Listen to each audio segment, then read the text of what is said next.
arrivé en Ariège en 2007. J'étais déjà photographe avant, mais à Toulouse, dans le milieu culturel et des arts du spectacle. Et ensuite, dès que je suis arrivé, j'ai bossé ici en tourisme, puisque je suis un ancien du tourisme et du marketing. Et du coup, j'ai bossé avec les offices de tourisme, avec le parc naturel régional.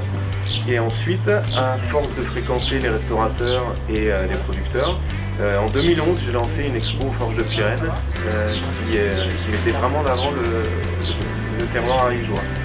Et ça m'a fait connaître vraiment dans ce milieu et je me suis spécialisé vraiment depuis 2011 dans le terroir.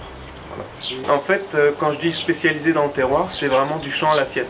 C'est-à-dire que je vais aussi bien me balader avec des agriculteurs, des éleveurs sur le terrain, où on va avoir les pieds dans la boue, et je peux aussi faire des séances de photos culinaires avec des chefs cuisiniers. Où là on va vraiment prendre le temps. C'est de la photo qui n'a rien à voir, entre guillemets, puisque quand on fait de la photo culinaire, c'est dans le détail, on prend son temps. Alors que quand on est sur le terrain, c'est sur le vif, il faut suivre, il faut laisser parler l'instinct. Alors, Gueule du terroir, comment c'est venu ? En fait, depuis que je suis arrivé en Ariège, donc ça fait à peu près 10 ans comme je disais, j'ai cette fascination, cette admiration pour tous ceux qui bossent en fait en amont de la chaîne. Souvent on oublie quand on a une belle assiette qu'il y a un énorme travail certes en cuisine, mais aussi en amont pour obtenir la matière première. Et ça, j'ai voulu rendre hommage aux gens, aux hommes et aux femmes qui sont un peu dans l'ombre et pas forcément très connus en Ariège. Le concept novateur, c'est que ce sont les gens qui m'envoient leur figure locale. J'ai déjà un bon réseau, mais je ne connais pas tout le monde dans l'Ariège. Donc le but, ça va être d'ouvrir un peu des producteurs, des éleveurs, même des artisans pour l'expo Gueule du terroir. C'est aussi de l'artisanat un peu.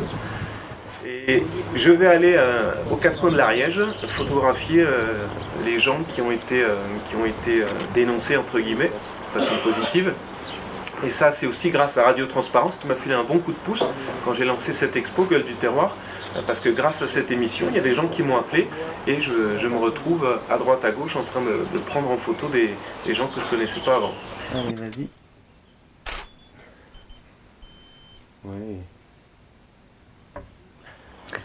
Et une autre démarche plus récente, c'est Terroir People. C'est un magazine en ligne, photo et vidéo que j'ai lancé, où le concept c'est de réaliser des portraits des gens qui m'inspirent. Souvent ce sont des gens qui ont une certaine éthique, qui sont passionnés, qui sont en circuit court. Essentiellement là ça va être des métiers de bouche, de temps en temps il y aura de l'artisanat. Mais essentiellement oui des métiers de bouche. Deux objectifs, c'est de montrer que dans les campagnes, il y a vraiment une vie, un dynamisme et des savoir-faire.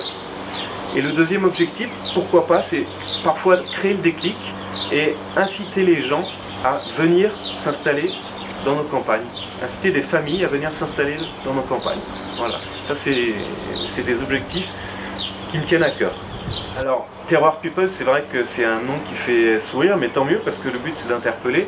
Je mélange en fait deux mondes. Voilà, le monde un peu moderne et le monde de la campagne. C'est aussi un pied de nez parce que je suis pas vraiment fan du paysage télévisuel, que je regarde très peu d'ailleurs, mais toutes ces émissions me déplaisent fortement. Et Terroir People au moins, si je veux m'adresser aux citadins, il faut que je parle leur langage. Donc Terroir People.